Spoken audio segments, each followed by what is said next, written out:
ሰላም ጤና ይስጥልኝ የተወደዳችሁና የተከበራችሁ ወዳጆቼና አድናቂዎቼ ምናልባትም አንድ የምስራች አለ። እሱም ወገኖቻችን በጋጮባባ የተፈጠረው ነገር ይታወቃል። ብዙ ህይወት አልፏል። ሀዘን ላይ ነን።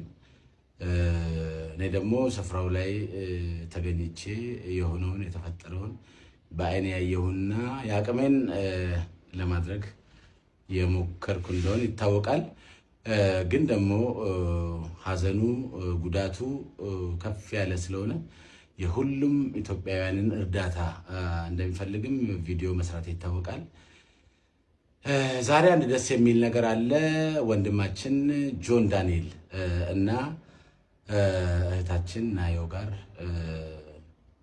ከሰኞ ጀምሮ ለአካባቢው የተጎዱ ወገኖች የአቅማችንን ወገኖቻችንን አሰባስበን ጥሩ ነገር ይዘን ለማገዝና ለመርዳት እቅድ ይዘናል።